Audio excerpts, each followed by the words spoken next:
السلام عليكم ورحمة الله تعالى وبركاته. بسم الله الرحمن الرحيم. இந்த ரியாது சாலிஹீன் கிதாபினுடைய 398வது பாடத்தில் நாம் அமர்ந்திருக்கிறோம். அல்ஹம்துலில்லாஹ். நம்முடைய ஜாமியா ரகீப் எஜுகேஷனல் ட்ரஸ்டின் சார்பாக பல தீன் சம்பந்தப்பட்ட சேவைகளையும் பல துன்யா சம்பந்தப்பட்ட சேவைகளையும் நாம் செய்து கொண்டிருக்கிறோம். இந்த சேவைகள் எவ்வித தொய்வின்றி தொடர்ந்து நடைபெறுவதற்காக நீங்கள் துஆ செய்யுங்கள், இன்னும் ஆதரவு தாருங்கள். நன்மையில் ஒன்று சேருவோம், முந்திக் கொள்வோம். உங்களுடைய நன்கொடைகளை எங்களுக்கு நீங்கள் வழங்க விரும்பினால் எங்களுடைய பேங்க் அக்கவுண்ட் டீட்டெயில்ஸ், வங்கி முகவரிகள் இங்கு கொடுக்கப்பட்டிருக்கிறது. இது அல்லாமல் இங்கு QR ஸ்கேனும் கொடுக்கப்பட்டிருக்கிறது. இதன் மூலமாக நீங்கள் ஸ்கேன் செய்தும் உங்களுடைய நன்கொடைகளை எங்களுக்கு நீங்கள் தாராளமாக வழங்கலாம். அல்லாஹு தஆலா உங்கள் வாழ்நாளை மென்மேலும் பரக்கத்தானதாகவும் ராஹத்தானதாகவும் ஆக்கி வைப்பானாக. ஆமீன் ஆமீன் யா ரப்பல் ஆலமீன். இப்பொழுது இந்த ரியாது ஸாலிஹீனுடைய இந்த பாடத்தினுடைய தலைப்பு என்னவென்றால், நபியின் உபதேசம் எப்படி இருக்கும் என்ற தலைப்பின் கீழ் அமையும். ரசூலுல்லாஹி ஸல்லல்லாஹு அலைஹி வஸல்லம் அவர்கள் எத்தகைய ஒரு உபதேசம் செய்பவர்களாக இருந்தார்கள், எப்படி உபதேசம் செய்பவர்களாக இருந்தார்கள், அந்த உபதேசத்தினுடைய தாக்கம் எவ்வாறு இருக்கும், அது கேட்பவர்களுக்கான அந்த கேட்கக்கூடிய அந்த மக்களுடைய இதயங்களை அது எப்படி சென்று சேரக்கூடியதாக இருக்கின்றது என்பதை பற்றியெல்லாம் பேசக்கூடிய ஒரு பாடமாக தான் இந்த பாடம் என்பது நமக்கு அமைகின்றது என்பதை விளங்கிக் கொள்ளுங்கள். இப்பொழுது நம்ம கிதாபை பார்ப்போம். 3வது ஹதீஸ், இன்னும் 701வது ஹதீஸ். இந்த ரியாது ஸாலிஹீன் கிதாபினுடைய வரிசையின் பிரகாரம் 701வது ஹதீஸாக இந்த ஹதீஸ் இருக்கின்றது. இந்த பாடத்திற்கு கீழ் அமையக்கூடிய ஹதீஸ்களின் வரிசையின் பிரகாரம் இது 3வது ஹதீஸாக இருக்கிறது. முதலாவதாக இந்த ஹதீஸினுடைய ஒரு கருத்து சுருக்கத்தை விளங்கிக் கொள்ள வேண்டும். ஒருமுறை முஆவியத் இப்னு ஹகம் அஸ்-சுலமி ரலியல்லாஹு அன்ஹு அன்னவர்கள் சொல்றாங்க, ஒரு சமயம் நான் ரசூலுல்லாஹி ஸல்லல்லாஹு அலைஹி வஸல்லம் அவர்களோடு தொழுகையில் நின்று கொண்டிருந்தேன். அவர் நிற்கக்கூடிய சமயத்துல அந்த தொழுகையில் நின்ற ஒரு நபர் அவர் தும்பி விட்டார். அப்ப தும்பின உடனே என்ன சொல்லணும்? அல்ஹம்துலில்லாஹ்னு சொல்லணும். அல்ஹம்துலில்லாஹ் சொன்னா அதை கேட்பவர் யர்ஹமுக்கல்லாஹ்னு சொல்லணுமா இல்லையா? அப்ப அதுபோல அவர் தும்பின உடனே நான் யர்ஹமுக்கல்லாஹ் என்று நான் தொழுகையில் சொல்லிவிட்டேன். அப்ப சொன்ன உடனே மக்கள் எல்லாம் என்ன முறைச்சு பார்க்குறாங்க. முறைச்சு பார்த்த உடனே எனக்கு பயம் வந்துருச்சு. அப்ப நான் சொன்னேன், ஐயோ எனக்கு ஏற்படுத்த சோதனையே, எதனால் நீங்கள்லாம் இப்படி பார்க்குறீங்க அப்படின்னு நான் கேட்டேன் தொழுகையில. அதற்கு அந்த தொழக்கூடிய நபர்கள் எதுவும் பேசவில்லை. பேசாமல் அவர்கள் தன்னுடைய கைகளால் தன்னுடைய தொடைகளை அவர்கள் அடித்து கொண்டார்கள். அடித்து செய்கினை காட்டுகிறார்கள்.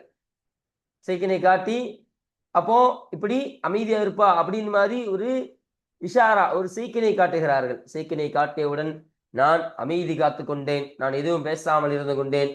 அப்பொழுது ரசூலுல்லாஹி ஸல்லல்லாஹு அலைஹி வஸல்லம் அன்னவர்கள் தொழுகையெல்லாம் முடிச்சுட்டு வந்ததுக்கு அப்புறம் இன்னும் ஸல்லல்லாஹு அலைஹி வஸல்லம் அன்னவர்களை பத்தி சொல்றாங்க, என்னுடைய தாயும் தந்தையும் அவர்களுக்கு அர்ப்பணம்.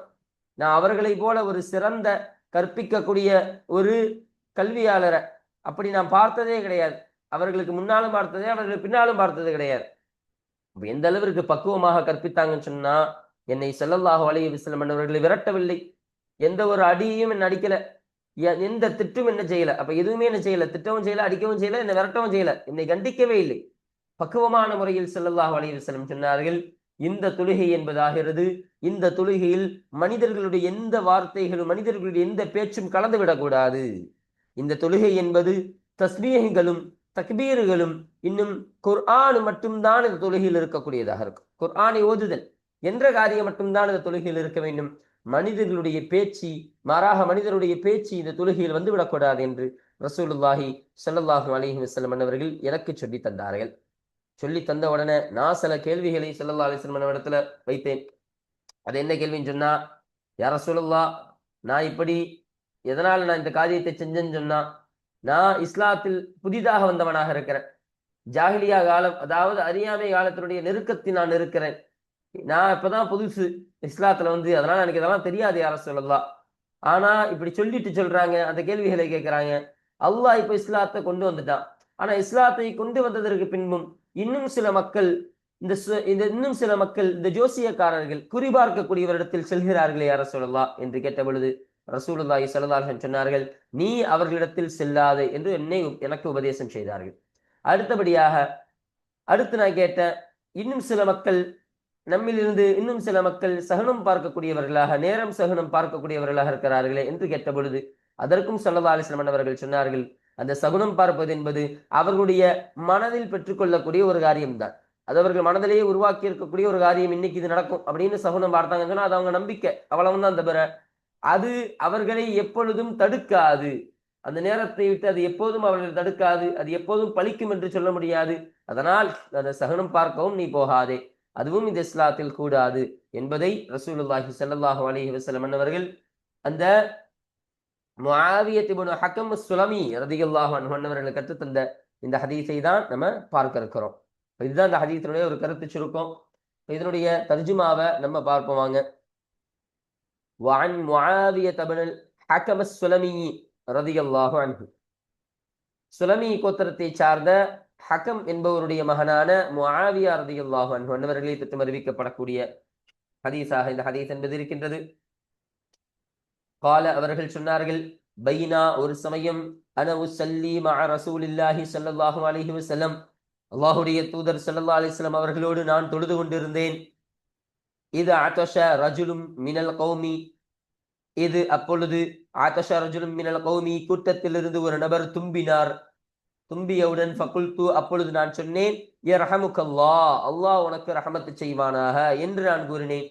கூறியவுடன் ஃபரமானில் கௌமு பிஅப்சாரிஹிம், அந்த கூட்டத்தார்கள் என்னிடத்தில் எரிந்தார்கள். பிஅப்சாரிஹிம், தன்னுடைய பார்வைகளை அவர்கள் எரிந்தார்கள்.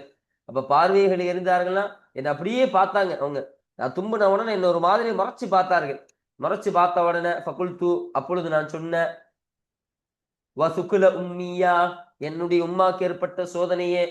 அப்ப ஃபசுகுல உம்மியானா இது போன்ற அரபியர்கள் உபயோகப்படுத்தக்கூடிய சோதனை. ஐயோ உம்மாக்கு ஏற்பட்ட சோதனையே அப்படின்னா என்னை அடைந்த சோதனையே, கை சேதப்பட்டு விட்டேனே, நான் இப்படி செய்து விட்டேனே என்று ஒரு பதட்டத்திலும் ஒரு வார்த்தை சொல்லுவோமா இல்லையா, அது போன்ற ஒரு வார்த்தை தான். அந்த வார்த்தையை சொல்லிவிட்டு நான் சொன்னேன், மாஷனுக்கும், உங்களுக்கு என்ன ஆனது, தந்துரூன இலைய, எதற்காக என்னை நீங்கள் பார்க்கிறீர்கள், ஏன் என்னை இப்படி பார்க்கிறீங்க, உங்களுக்கு என்ன ஆச்சுன்னு நான் கேட்டேன். அப்பொழுது ஃபஜஅலு, அவர்கள் ஆகினார்கள், யவ்ரிபூன பிஐதீஹிம், தங்களுடைய கைகளை அவர்கள் அடித்துக் கொள்ளக்கூடியவர்களாக ஆகிவிட்டார்கள். அலா ஃபகாதிஹிம், தன்னுடைய தொடைகளின் மீது. தன்னுடைய தொடையில் அப்படி கையை வச்சு தட்டுவோமா இல்லையா, அதுபோல அடிக்கக்கூடியவர்களாக அவர்கள் தட்டக்கூடியவர்களாக ஆகிவிட்டார்கள். அப்பொழுது பலம்மா ரஅய்துஹும், அவர்களை நான் பார்த்த பொழுது, யுஸம்மிதூனனி, என்னை அவர்கள் அமைதிப்படுத்தி விட்டார்கள், மௌனம் காக்க செய்யக்கூடியவர்களாக அப்படிப்பட்ட ஒரு செய்கினை அவர்கள் காட்டினார்கள். லாகின்னி, என்றாலும் நிச்சயமாக நான், சக்கத்து, திட்டமாக நான் வாய் மூடிக்கொண்டேன், நான் அமைதி பெற்றுக் கொண்டேன். அப்போ நான் அமைதியாட்டேன், ஒண்ணுமே பேசல. அப்போ பலம்மா ஸல்லா ரசூலுல்லாஹி ஸல்லல்லாஹு அலைஹி வஸல்லம், அல்லாஹ்வுடைய தூதர் ஸல்லல்லாஹு அலைஹி வஸல்லம் அவர்கள் தொழுது முடித்த பிறகு, அவ தொழுத பிறகுதான் அங்க இருக்கு. ஆனா இங்க அடுத்தபடி பார்த்தா ஸல்லல்லாஹு அலைஹி வஸல்லம் தொழுது தான் இருக்காங்க. அப்ப தொழுகை எல்லாம் முடிச்சதற்கு பின்பு, தொழுது முடித்ததற்கு பின்பு ஃபபி அபி, அப்ப சொல்றாங்க, ஃபபி அபி ஹுவ வ உம்மி, என்னுடைய தாயும் என்னுடைய தந்தையும் அவர்களுக்கே அர்ப்பணம் என்று அவர்களை புகழ்ந்து விட்டு அந்த முஆவியா ரலியல்லாஹு அன்ஹு சொல்றாங்க, மா ரஅய்து முஅல்லிமன், எந்த ஒரு கற்றுத்தரக்கூடிய ஒரு முஅல்லிமையும் நான் பார்த்ததில்லை. கபுலஹு வலா பஅதஹு, ஸல்லல்லாஹு அலைஹி வஸல்லம் அவர்களுக்கு முன்னரும் ஸல்லல்லாஹு அலைஹி வஸல்லம் அவர்களுக்கு பின்னரும் எந்த ஒரு முஅல்லிமையும் பார்த்ததில்லை, கற்றுத்தரக்கூடியவரை பார்த்ததில்லை. எந்த அளவிற்கு, எப்படிப்பட்ட கற்றுத்தரக்கூடியவர், அஹ்ஸன தஅலீமன் மின்ஹு, அவர்கள் அந்த காரியத்திலிருந்து ஒரு அழகான கற்குதலை கற்றுத்தருவாரே, அப்படிப்பட்ட ஒரு முஅல்லிமை, அப்படிப்பட்ட ஒரு கற்றுத்தரக்கூடியவரை, அப்படிப்பட்ட ஒரு டீச்சரை நான் அவர்களுக்கு முன்னாலும் அவர்களுக்கு பின்னாலும் நான் பார்த்ததில்லை என்று சொல்லித் தருகிறார்கள். அப்போ அந்த அளவிற்கு ஸல்லல்லாஹு அலைஹி வஸல்லம் அவர்கள் பக்குவமாக கற்றுத்தரக்கூடியவர்களாக இருந்தார்கள் என்பதை சொல்லித்தராங்க. அப்படி பக்குவமா என்னத்தை கற்று தந்தாங்க சொல்றாங்க பாருங்க.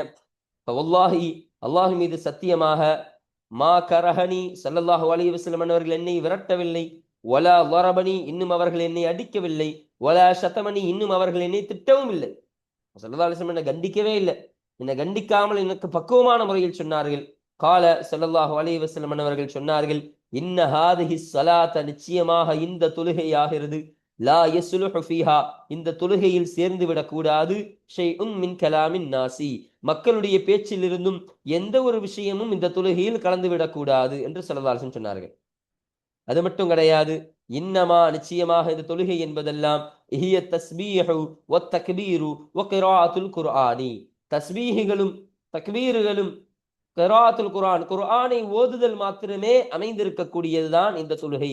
இப்ப தொழுகையில் இது மட்டும்தான் இருக்கணும், இதுல இருந்து எந்த ஒரு வெளிப்பேச்சும், மனிதர்களுடைய எந்த ஒரு பேச்சும் இதில் வந்துவிடக்கூடாது என்பதை நமக்கு இங்கு அருமையாக கற்றுத்தரக்கூடியவர்களாக இருக்கிறார்கள். அப்ப ஷரகளை சொல்லும் பொழுது இதுல இருந்து பெறப்படக்கூடிய முக்கிய சட்டங்களை நமக்கு எழுதுகிறார்கள். அப்ப தொழுகையில் மனிதர்கள் பேசக்கூடாது என்ற ஒரு சட்டத்தை இந்த ஹதீஸின் மூலம் இமாம் அவர்கள் நமக்கு கற்றுத் தருவார்கள். அது மட்டும் கிடையாது, தொழுகையில் உலக விஷயங்களை பேசுவது தொழுகையை முறிக்கும் என்பதாகவும் நமக்கு இதன் மூலமாக விளங்கி தரக்கூடியதாக இருக்கின்றது. அது மட்டும் கிடையாது, அதற்கு பதிலாக சுப்ஹானல்லாஹ் என்ற, அல்ஹம்துலில்லாஹ் என்ற தஸ்பீஹ்களை செய்து கொள்ளலாம் தொழுகையில், அதுவும் செய்யக்கூடிய நேரத்தில். அடுத்து அல்லாஹ் அக்பர் என்ற தக்பீர்களை பொருந்ததாக இருக்கும். மற்றபடி குர்ஆனை ஓதுதல், சூறாக்களை ஓதுறமா இல்லையா, குர்ஆன் ஓதுறமா இல்லையா, அது இருக்கும். இல்ல அல்ஹம்துலில்லாஹ், சமிஅ அல்லாஹு லிமன் ஹமிதா என்பது போன்ற, சுப்ஹானல்லாஹி பிஹம்திஹி என்பது போன்ற அல்லாஹ்வை புகழாதரம் செலுத்தக்கூடிய அல்லாஹ்வுடைய புகழ் இருக்குது இல்லையா, அப்ப அல்லாஹ்வை புகழுதல் என்பது மாத்திரமே தொழுகையில் அனுமதிக்கப்பட்டதாக இருக்கும் என்ற சட்டத்தை எல்லாம் இந்த ஹதீஸின் மூலம் இமாம் பெருமக்கள் நமக்கு எழுதி தருகிறார்களாம். இந்த ஒரு அருமையான விளக்கத்தை ஷரஹ்ல சொல்றாங்க. அப்போ சொன்ன உடனே அடுத்து சொல்றாங்க, அவ் அல்லது கமா கால ரசூலுல்லாஹி ஸல்லல்லாஹு அலைஹி வஸல்லம், அல்லாஹ்வுடைய தூதர் ஸல்லல்லாஹு அலைஹி வஸல்லம் அவர்கள் எப்படி சொல்லியிருப்பார்களோ அது போல என்று சொல்கிறார்கள். அப்போ இப்படிப்பட்ட வார்த்தையிலும் ஸல்லல்லாஹு அலைஹி வஸல்லம் அவர்கள் சொல்லியிருக்கலாம். அப்போ அவங்க சொன்ன விஷயம் இதுதான், ஆனா வார்த்தை இதுவான்னு கன்ஃபார்மா தெரியல. புரியுதுங்களா? இப்ப அறிவிக்கக்கூடிய அறிவிப்பாளருக்கு ஒரு ஷக்கு, ஸல்லல்லாஹு அலைஹி வஸல்லம் அவர்கள் இதே வார்த்தையை சொல்லியிருக்கலாம், இல்லை அவர்கள் இந்த கருத்தில் எந்த வார்த்தையை சொல்லி உபயோகப்படுத்தினார்கள் அந்த வார்த்தையில் அவர்கள் சொல்லியிருக்கலாம் என்ற கருத்தின் காரணமாக தான் இந்த ஒரு வாக்கியத்தை எக்ஸ்ட்ராவாக நமக்கு எழுதி காட்டுகிறார்கள். அப்ப எழுதின உடனே அப்போ இதை சொல்லி முடிச்சுட்டு சொல்றாங்க, அந்த முஆவியா ரலியல்லாஹு அன்ஹு சொல்றாங்க, குல்து, நான் கேட்டேன், யா ரசூலல்லாஹ், அல்லாஹ்வுடைய தூதரே, இன்னி, நிச்சயமாக நான், ஹதீசு அஹ்தின் பிஜாஹிலிய்யத்தின், ஹதீசு நான் புதிதானவனாக இருக்கிறேன். இப்போ இஸ்லாத்தை நான் புதிதாக தழுவியனாக இருக்கிறேன், நான் இஸ்லாத்திற்கு இப்பதான் வந்திருக்கிறேன் யா ரசூலல்லாஹ். அது மட்டும் கிடையாது, அஹ்தின் பிஜாஹிலிய்யத்தின், ஜாஹிலியா காலத்துக்கு, அதாவது அறியாமை காலம் இருக்குமா இல்லையா, ஐயாமுல் ஜாஹிலியா, அந்த அறியாமை காலத்திற்கு ரொம்ப, அந்த காலத்திற்கு நெருக்கமானவனாக நான் இருக்கிறேன். நான் இப்பதான் அந்த காலத்துல வந்திருக்கிறேன் யா ரசூலுல்லாஹ், அதனுடைய அறியாமையின் காரணமாக தான் இப்படிப்பட்ட செயலை செய்து விட்டேன் என்ற அந்த காரணத்தை நான் ஸல்லல்லாஹு அலைஹி வஸல்லம் அவர்களுக்கு சொன்னேன் என்பதை பதிவு செய்கிறார்கள். சொல்லிவிட்டு கேட்கிறார்கள், வகத் ஜா அல்லாஹு பில் இஸ்லாமி, நிச்சயமாக திட்டமாக அல்லாஹு தஆலா இஸ்லாத்தை கொண்டு வந்து விட்டான் யா ரசூலுல்லாஹ். இருந்தாலும் வ இன்ன மின்னா ரிஜாலன், இன்னும் நிச்சயமாக நம்மிலிருந்து சில மனிதர்கள், யஅதூனல் குஹான, அவர்கள் ஜோதிடம் பார்க்கக்கூடிய ஜோசியக்காரர்கள், குறிபார்க்கக்கூடியவர்களிடத்தில் செல்கிறார்களே யா ரசூலல்லாஹ் என்ற கேள்வியை நான் எழுப்பினேன். அதற்கு கால ஸல்லல்லாஹு அலைஹி வஸல்லம் அவர்கள் சொன்னார்கள், ஃபலா தஅதிஹிம், அந்த ஜோதிடம் பார்க்கக்கூடிய நபர்களிடத்தில் நீ செல்லாதே என்று சொன்னார்கள். குல்து, நான் மீண்டும் கேட்டேன், வ மின்னா ரிஜாலுன், இன்னும் நம்மிலிருந்து சில மனிதர்கள், யதத்யரூன, அவர்கள் சகுனம் பார்க்கக்கூடியவர்களாக இருக்கிறார்களே, நேர சகுனம் பார்க்கக்கூடியவர்களாக இருக்கிறார்களே என்ற கேள்வியை நான் திரும்ப கேட்டேன். அதற்கு கால ஸல்லல்லாஹு அலைஹி வஸல்லம் அவர்கள் சொன்னார்கள், தாக்க, அந்த சகுனம் பார்ப்பது என்பது, ஷைஉன், அது ஒரு காரியமாக இருக்கின்றது, யஜிதூனஹு ஃபீ சுதூரிஹிம், அந்த சகுனம் பார்க்கக்கூடியவர்கள் தங்களுடைய நெஞ்சங்களில் பெற்றுக்கொள்ளக்கூடிய ஒன்றாக, பெற்றுக்கொள்ளக்கூடிய ஒரு ஷைஆக, ஒரு காரியமாக அது இருக்கின்றது என்று ஸல்லல்லாஹு அலைஹி வஸல்லம் சொன்னார். அப்ப இதெல்லாம் என்ன விளங்குதுன்னா, அவர்கள் தன்னுடைய மன பிராந்தின்னு சொல்லுவோமா இல்லையா, மனம் பிரம்மன் சொல்லுவோமா இல்லையா, அது போல தன்னுடைய மனதில் உருவாக்கி கொள்ளக்கூடிய ஒரு காரியம்தான் இது. உண்மைலாம் கிடையாதுப்பா, இந்த சகுனம் பார்ப்பது, இந்த நேரம் நமக்கு நல்ல நேரம், இந்த நேரம் நமக்கு கெட்ட நேரம், இப்படி எல்லாம் அவர்கள் தன்னுடைய மனதிலேயே ஒரு திட்டம் தீட்டிக் கொள்ளக்கூடிய, அந்த மனதை திருப்திப்படுத்திக் கொள்ளக்கூடியவர்களாக இருப்பார்களே தவிர அது உண்மையான காரியம் கிடையாது. அடுத்து சொல்றாங்க, ஃபலா யசுத்தன்னஹும், அது எப்பொழுதும் அவர்களை தடுக்கவும் செய்யாது, அந்த சகுனம் அவர்களை தடுக்காது. அப்ப இப்படிப்பட்ட சகுனத்தினுடைய நேரத்துல ஒருத்தர் கல்யாணம் பண்ணக்கூடாதுன்னு சொல்றாரு, இந்த நேரம் கெட்ட நேரம் சொல்லி கல்யாணம் பண்ணாம இருக்கிறாருன்னு சொன்னா, அல்லாஹுடைய கலாதா தீர்மானிக்கும். அது கெட்ட நேரமா நல்ல நேரமா, இல்ல அந்த கல்யாணம் அவருக்கு ஹைராக அமையுமா, கெட்டதாக அமையுமா, நல்லதாக அமையுமா. இப்ப பல பேர் சகுனம் பார்த்து கல்யாணம் பண்றான். ஆனா எல்லா கல்யாணம் நிலைத்து நிற்கிறதா கிடையாது. சகுனம் பார்த்து கல்யாணம் முடிச்சவர்களா சேர்ந்து 100 வருடம் வாழ்ந்தார்களா கேட்டா சந்தேகம்தான். அப்போ கல்யாணத்தினுடைய பொருத்தம் என்பது நேரத்தை பொறுத்து கிடையாது, அது அல்லாஹுடைய கலாவை பொறுத்து இருக்கின்றது. அதனால்தான் ஸல்லல்லாஹு அலைஹி வஸல்லம் சொன்னாங்க, ஃபலா யசுத்தன்னஹும், அது அவர்களை எப்பொழுதும் தடுக்கக்கூடிய காரியம் கிடையாது என்பதை ஸல்லல்லாஹு அலைஹி வஸல்லம் அவர்கள் நமக்கு சொல்லக்கூடியவர்களாக இருக்கிறார்கள். இப்ப மேல ஒரு விளக்கத்தை நமக்கு எழுதுகிறார்கள். அப்போ இந்த ஜாஹிலியா காலத்தினுடைய அறியாமை காரணமாக தான் நான் இப்படி செஞ்சுட்டேன் யார சொல்லலாம் என்று அவர்கள் சொன்னார்கள் இல்லையா. அப்ப இதன் மூலமாக நமக்கு ஒரு அருமையான சட்டத்தை இமாம் பெருமக்கள் இதன் மூலமாகவும் எடுக்கிறார்கள் என்பதை சொல்றாங்க. மேல எப்படி இந்த தொழுகையில் பேசக்கூடாது என்ற சட்டத்தை எடுத்தார்களோ அதுபோல இந்த சட்டத்தை எடுக்குகிறார்கள். என்ன சட்டம் சொன்னா, அப்போ ஒரு மனிதருக்கு தொழுகையில், அதாவது தொழுகையில் அவர் தெரியாம பேசிட்டாருன்னு சொன்னா, அறியாமையால் சிறிய அளவு பேசிவிட்டால், குறிப்பாக புதிய முஸ்லிமாக இருந்தால் அவர் மன்னிக்கப்படுகிறார் என்ற பல சட்டங்களை, இந்த விஷயத்தை பல ஃபுகஹாக்கள் எடுத்துக்கொள்கிறார்கள் என்ற ஒரு விஷயத்தை நமக்கு கற்றுத்தராங்க. அப்போ ஒருத்தர் தெரியாம தொழுகையில பேசக்கூடாதுன்னு தெரியாது, அவர் சின்னதா பேசல, ரொம்ப பேசல, சின்ன ஒரு வார்த்தையை பேசி விட்டாலோ அல்லது அதுலேயும் புதிதாக இஸ்லாத்தில் வந்தவர்கள் பேசிவிட்டாலோ அவருக்கு மன்னிக்கப்படும், அவருடைய தொழுகை கூடுமாகும், அவருக்கு பிரச்சனை கிடையாது என்ற ஒரு விஷயத்தை இதில் அவர்கள் எழுதி காட்டக்கூடியவர்களாக இருக்கிறார்கள் என்ற விஷயத்தை சொல்றாங்க. இப்போ இந்த ஜோதிடம் பார்க்கக்கூடிய, இந்த குறிவார்க்கக்கூடிய விஷயம் இருக்குதா இல்லையா. அப்ப இந்த ஜோதிடக்காரர்களுடைய விஷயத்தில் எதனால சொல்றாங்கன்னு சொன்னா, ஸல்லல்லாஹு அலைஹி வஸல்லம் அவர் எதனால் அவரிடத்தில் செல்லாதீங்கன்னு சொன்னாங்கன்னா, ஏனெனில் அவர்கள் மறைவான விஷயங்களை அறிந்ததாக கூறுகிறார்கள். எனக்கு மறைவான விஷயம் தெரியும்பா அப்படின்னு சொல்லக்கூடியவர்களாக இருக்கும். சில நேரங்களில் தற்செயலாக என்ன ஆகும்னு சொன்னா, அவர்கள் சொல்லக்கூடிய அந்த காரியம் உண்மையாக ஆகிவிடலாம், தற்செயலாயிரும், யதார்த்தமா ஆயிரும். அதனால மக்கள் அவர்களை நம்பி வழித வரக்கூடிய ஒரு காரியம் இருக்குமா இல்லையா. அப்ப அது போன்ற ஒரு காரியத்தை நீங்கள் செய்து விடாதீர்கள் என்பதை ஸல்லல்லாஹு அலைஹி வஸல்லம் அவர்கள் சொல்லி தந்தார்கள். அது மட்டும் கிடையாது, தையரூன, அந்த சகுனம் பார்க்கக்கூடியவர்கள், அந்த சகுனம் பார்க்கக்கூடியவரிடத்தில் நீங்கள் செல்லாதீர்கள், அது அவர்களுக்கு மனதில் தோன்றக்கூடிய ஒரு விஷயம் என்று ஸல்லல்லாஹு அலைஹி வஸல்லம் அவர்கள் சொன்னார்கள். அப்போ அது மனதில் தோன்றும் ஒரு எண்ணம் மட்டுமே, அது உங்கள் காரியத்திலிருந்து தடுக்காது. அதாவது மனதில் திடீரென கெட்ட எண்ணம் வந்தாலும் அதை நம்பி பயணம் நிறுத்துதல், திருமணம் ஒத்திவைத்தல், வியாபாரம் ரத்து செய்தல், இவை அனைத்தும் தடை செய்யப்பட்டவையாக இருக்கின்றது என்பதை தெளிவாக நாம் இந்த ஹதீஸில் இருந்து விளங்க முடிகிறது என்பதை நமக்கு கற்றுத்தருகிறார்கள். அல்ஹம்துலில்லாஹ். அப்ப இதுதான் இந்த ஹதீஸுடைய தர்ஜுமா.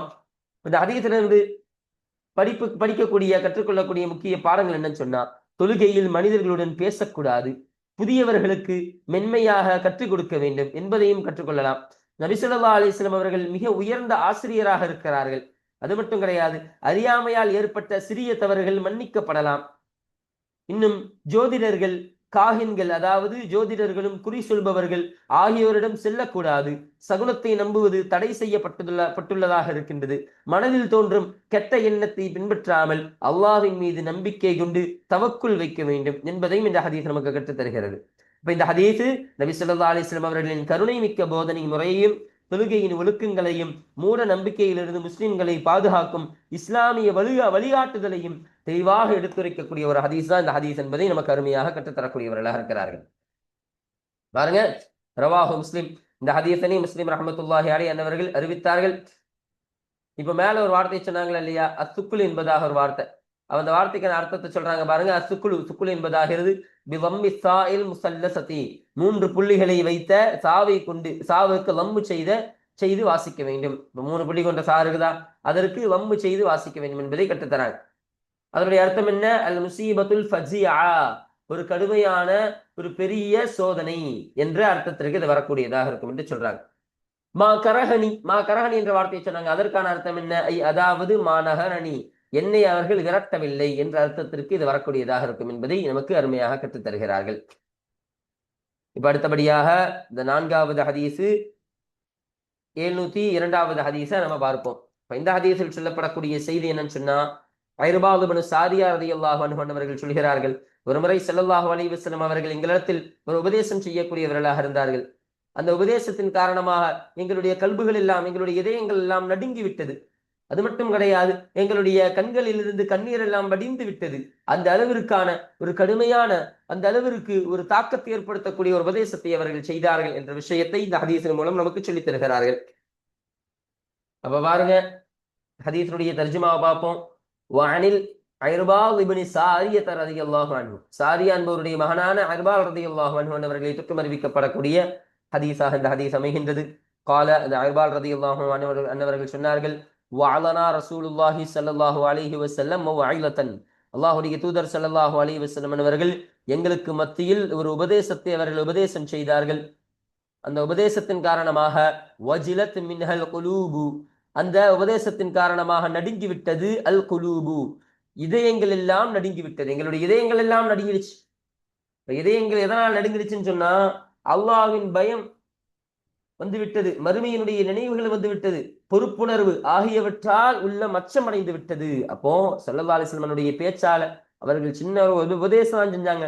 அந்த உபதேசத்திலேயே எங்களுடைய கல்புகள் எல்லாம் இப்படி நடுங்கிடுச்சு என்பதை நமக்கு இங்கு அருமையாக சொல்லித் தரக்கூடியவர்களாக இருக்கிறார்கள். அது மட்டும் கிடையாது,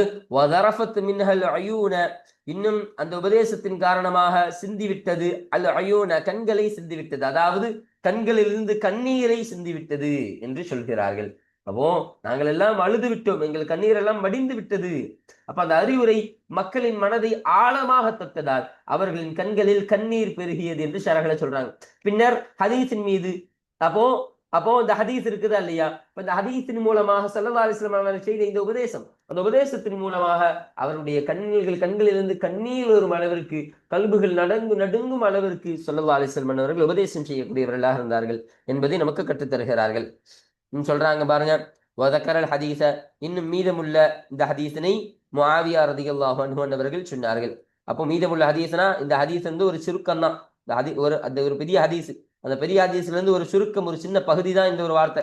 அப்ப இதை முஆவியா ரலியல்லாஹு அன்ஹு அவர்கள் சொன்னார்கள். அப்ப இதனுடைய முழுமை எங்க இருக்குதுன்னு கேட்டா அதற்கு பதில் சொல்கிறார்கள், வகத் சபக பி கலாமிஹி, இதனுடைய இந்த ஹதீஸினுடைய முழுமை என்பது திட்டமாக முன் சென்று விட்டது. ஃபீ பாபில் அம்ரி பில் முஹாஃபலத்தி அல சுன்னா, சுன்னத்தான காரியத்தின் மீது பேணுதலை கொண்டு ஏவுதல் என்ற பாடம் இருக்குதா இல்லையா, அந்த பாடத்தில் இந்த ஹதீஸினுடைய முழுமை என்பது முன் சென்று விட்டது என்பதை நமக்கு அருமையாக சொல்லித் தருகிறார்கள்.